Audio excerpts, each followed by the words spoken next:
Comenzamos con esta cápsula resolutiva de errores fundamentales que solemos cometer en el cálculo de costes en base a la experiencia, en base a lo que he visto en muchos clientes de múltiples empresas y volúmenes. Y para comprender mejor el proceso voy a exponer primero cómo observamos, cómo se calcula de forma tradicional lo que llamaríamos un sistema de coste tradicional nuestros productos. Partimos de un concepto que yo le denomino composición estructural, que es de alguna forma las distintas capas que componen el coste de un producto. A nivel macro tenemos tres grandes capas: los materiales y costes directos, la mano de obra directa y luego otra gran capa de costes indirectos, soporte estructurales, que paradójicamente, pues a medida que la empresa va creciendo en diversidad, va creciendo en otros productos, en otros procesos, este tipo de costes, esta capa va creciendo. Procesos de automatización, procesos de supervisión, procesos logísticos, procesos de distribución, etcétera. Con lo cual, esta capa, como comento, cada vez va a ser más grande. Ahí vemos también una serie de porcentajes, es a nivel orientativo, puede ser representativo de una empresa industrial estándar, pero depende mucho del tipo de empresa, del sector, del grado de automatización, etcétera. Pero supongamos que estos son los porcentajes más o menos estimados, con lo cual vemos que hay una parte importante en costes indirectos, soporte estructurales, que puede ser el 30 al 45%, que no controlamos bien. ¿Cómo calculamos tradicionalmente el coste de nuestros productos? El primer gran error es pensar que solamente en nuestra empresa tenemos productos, no existe más vida allá del producto. Distribuimos los materiales, costes directos y la mano de obra hacia dichos productos a través de criterios de distribución directa. En el caso de materiales, escandallo, listas de materiales, subcontrataciones, etcétera. Y en el caso de la mano de obra directa, por ejemplo, por las horas unidad del producto, por el coste hora. Esto es correcto, puesto que todo aquello que pueda ser direccionado directamente hacia un producto y, como veremos más adelante, hacia un coste objetivo, un cliente, un mercado, etcétera, pues sigue siendo válido. ¿Dónde tenemos el gran problema? En la distribución de esta masa y esta capa, que paradójicamente, como he comentado, cada vez va siendo más elevada, en la cual distribuimos nuestros costes indirectos, soporte, logísticos, estructurales, etcétera, hacia los productos según tasas de recargo de indirectos sobre mano de obra directa. Esto que me está produciendo relaciones no rigurosas y, por lo tanto, modelos de cálculo de costes que no tienen rigor y me producen errores importantes, distorsiones y, por lo tanto, una toma de decisiones incorrecta. ¿Por qué ocurre esto? Porque tradicionalmente los sistemas de coste tradicional han sido diseñados ya hace bastantes años, basándonos sobre todo en una información fiscal y financiera, no en una información de desempeño de nuestros procesos, como es actualmente las tecnologías y como es la realidad de la empresa. Fundamentalmente se basa en un uso de coste a nivel de unidad, es decir, casi todo o prácticamente todo va a morir al producto y es justificable mediante niveles de unidad, medidas de volumen. El producto, según esta forma de ver tradicional, es el único causante del consumo de recursos y, por lo tanto, los costes varían en volumen en base al volumen de producción alcanzado o en base al volumen de ventas, la mano de obra y horas máquinas. Estos son los criterios que suelo distribuir y que en algunos casos serán válidos, pero en una gran mayoría no son válidos, sobre todo en esa capa de costes estructurales logísticos. Por ejemplo, los recursos administrativos de gestión de pedidos a mi cliente, etcétera, no van a ir directamente imputados a mis productos, sino irán directamente imputados a los clientes, pero no según el número de unidades o el volumen de piezas que ha pedido dicho cliente, sino según otra relación causa-efecto, como por ejemplo el número de pedidos realizado u otro criterio. Aquí es donde vemos que tenemos una gran debilidad, puesto que no refleja la realidad de mi empresa, no está reflejando cómo se desarrollan mis procesos y por lo tanto se incumple el principio de causalidad. ¿Qué efectos negativos nos produce esta forma de calcular costes? Pues la más importante es tener una información distorsionada por una toma de decisiones correcta, y hoy en día el mercado es muy competitivo, tenemos competencia, nos piden productos de más excelencia, no solo a nivel de fabricabilidad, calidad o diseño, sino a nivel de coste, y por lo tanto tenemos una falta de rigurosidad en el cálculo del coste de los productos, salimos a vender con una información tergiversada, cometiendo errores, frenando productos rentables o a mejor vendiendo productos que no son tan rentables. Tenemos una falta de visibilidad y comprensión del porqué del coste de esos productos y procesos. Para mí aquí reside la gran potencialidad del sistema que voy a presentar a continuación. Lo más importante del coste de un producto, de un coste objetivo, de un mercado, un cliente, etcétera, no es saber si cuesta 8 o 28, sino comprender por qué cuesta 8 o 28 y tener el control del conocimiento del proceso. El producto no es el único causante del costo en la empresa. Tenemos lo que denominamos otros costes objetivo, clientes, mercados, canales de distribución, etcétera. Con lo cual ya tenemos lo que veremos en otra cápsula, un análisis multidimensional, distintas dimensiones. ¿Y esto qué es? Simplemente la realidad de mi empresa. También bajo el principio Lean, que ahora mismo gobierna la excelencia, y un poco hay una vorágine importante de implantación de experiencias Lean para ser más competitivos. Estos sistemas de coste tradicionales no me proporcionan una visibilidad en base a qué actividades o qué procesos proporcionan valor o no proporcionan valor añadido a nuestro sistema, a nuestros productos y a nuestros procesos. Y también un tema que para mí es fundamental, que es disponer de una falta de capacidad absoluta para realizar simulaciones tipo qué pasaría si, algo que es importantísimo para el cliente, para el empresario. ¿Qué pasaría, por ejemplo, si fabrico de 2 a 3 turnos? ¿Qué pasaría si automatizo una parte de mi proceso? ¿Qué pasaría si hago un proyecto de mejora? ¿Qué pasaría si elevo el nivel de eficacia, el OE, de un equipo de un 60 a un 80%? ¿Cómo me mejora a nivel local, pero a nivel también de final de la cadena del proceso, de la cadena de valor? ¿Cómo impacta esto? Todas estas grandes preguntas pues son lo que no me permite un sistema de costes tradicional tomar decisiones y comprender el porqué de las cosas y por lo tanto actuar. ¿Cómo abordamos el problema? Básicamente, y siguiendo con la composición estructural, que sigue siendo válida, es la realidad de mi empresa.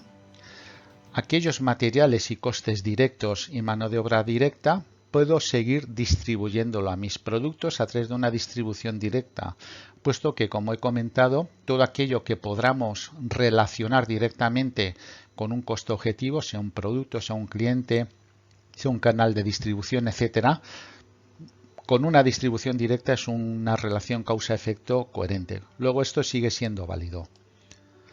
¿Qué pasa con nuestros costes indirectos de soporte y estructural? Vemos que aparecen otros costes objetivo que bajo una visión tradicional no le doy importancia, no tengo conciencia de que existen. Existen clientes, existen redes de distribución, existe soporte a otros procesos, pues por ejemplo procesos de mantenimiento, procesos de planificación de producción, logística interna, etcétera. Son procesos que tengo en la empresa para soportar otros procesos principales, como por ejemplo los procesos de fabricación, etcétera. Y necesito direccionar estos costes indirectos, soporte estructurales, logísticos, hacia estos productos o estos costes objetivo que en algunos casos seguirán yendo al propio producto físico, pero en otros casos irán a mejor hacia clientes o redes de distribución, etcétera, mediante relaciones causa-efecto que serán relaciones rigurosas. Me proporcionará un modelo riguroso que me permita dos cosas fundamentales: Lo primero, comprender el porqué de las cosas y por lo tanto tener una toma de decisiones mucho más rigurosa y exacta. Y segundo, tener capacidad de simular sobre el modelo para testar hipótesis, para testar ideas, para testar posibles actuaciones de mejora, etcétera, de automatización y ver cuál es el efecto aguas abajo tanto en mis procesos como en mis costes objetivo. Llamamos costes objetivo a todo aquello que quiero calcular en una empresa. Por supuesto, el producto es un coste objetivo, pero también tenemos clientes, redes de distribución, proyectos de innovación, etcétera. Todo eso son costes objetivo. Nos basamos en 4 principios básicos. Controlar los procesos y actividades. Mis costes objetivo son una consecuencia temporal de ellos. ¿Qué será mi empresa dentro de 5 o 10 años? Pues simplemente lo que el mercado quiera. Luego, hoy por hoy tengo una serie de productos o una serie de clientes, una serie de costes objetivo y por lo tanto es una consecuencia temporal. Dentro de 5 o 10 años mis productos habrán evolucionado, mis clientes habrán cambiado, etcétera. Mis procesos es lo que tengo que obsesionarme en controlar y por lo tanto el coste objetivo, el resultado es de el coste de ese producto o el coste de una distribución o el coste de un cliente será el resultado del desempeño de mis procesos. Otro principio importante, cuando tenemos la capacidad de comprender las causas que provocan el consumo de costes, podemos dirigir el comportamiento de sus recursos. Esto nos proporciona una capacidad tremenda, que es que puedo controlar a través del modelo qué es lo que ocurre aguas abajo, es decir, en los costes objetivo, actuando aguas arriba sobre mis recursos o sobre el desempeño de mis procesos y ver cuál es el efecto en toda la cadena de valor. Y el coste, desde un punto de vista de este sistema, no es un problema financiero, no es un problema contable, es un problema o un diseño de modelos de procesos. Es el resultado de mi forma de trabajar, actual o proyectada, que tengo que comprender y mejorar optimizando recursos y eliminando actividades de no valor añadido. Este es el principal principio Lean Manufacturing o Lean Management. Luego estos son los principios básicos que nos gobiernan. ¿Cómo funciona este sistema? Pues dicho sistema parte del concepto básico de que los costes objetivo, productos clientes, consumen actividades y las actividades a su vez se nutren de recursos para su ejecución. La empresa pone en marcha procesos y actividades. Para ello tiene que poner a disposición de estos procesos y actividades los recursos, personal, equipos, instalaciones, consumos, etcétera, y direccionaremos estos recursos a través de una palabra, a través de un concepto, de una relación rigurosa que le llamaremos inductores. De la misma forma, con esto conseguiremos el coste de nuestros procesos, nuestras actividades, nuestra evaluación de actividades de valor, no valor añadido, capacidad para obtener indicadores clave y capacidad de simulación. Aquí en esta parte tenemos el gran potencial del sistema y sobre todo desde el punto de vista de ingeniería Lean, la capacidad de comprender el modelo e interactuar con él. Y como consecuencia de esto, nuestros costes objetivo, productos, servicios, clientes, mercados, etcétera, absorberán actividades y procesos según la necesidad y según el consumo y la demanda que tengan estos costes objetivo de estos procesos y estas actividades. También a través del criterio de inductores o criterios de distribución. Para ilustrar un poquito mejor esto, vamos a ver un ejemplo simplificado cómo funciona este sistema. Tenemos nuestros recursos, actividades y costes objetivo, costes de la actividad. Supongamos que deseamos calcular con rigor una actividad que es la preparación de un equipo de control numérico. Ponemos en marcha una serie de recursos, operarios, supervisores, equipos, energía, instalaciones y vemos que direccionaremos hacia esta actividad según unos inductores, según una relación causa-efecto, que en algunos casos podrán ser unidades producidas, pero como vemos, en muchos de los casos esa relación causa-efecto no es válida. Por ejemplo, las instalaciones, pues a lo mejor la distribuiré según la superficie que ocupa, las horas máquinas, los porcentajes de dedicación de los supervisores, etcétera, kilovatios hora de energía eléctrica. al final me proporcionará un input de una serie de euros acumulados. ¿Qué me da a cambio esta actividad? Pues me da, por ejemplo, número de preparaciones o tiempos de preparación, con lo cual calcularé de una forma rigurosa el coste euro preparación. Esto, por ejemplo, ¿para qué me servirá? Pues imaginemos que estamos en un entorno en donde el mercado cada vez me pide más productos, las series son más cortas, pues la actividad preparación de mis equipos se encarecerá lógicamente, puesto que tengo que hacer más preparaciones, tengo muchos más productos en cartera que lanzar, etcétera, y necesito controlar bien el coste de la preparación de mis equipos.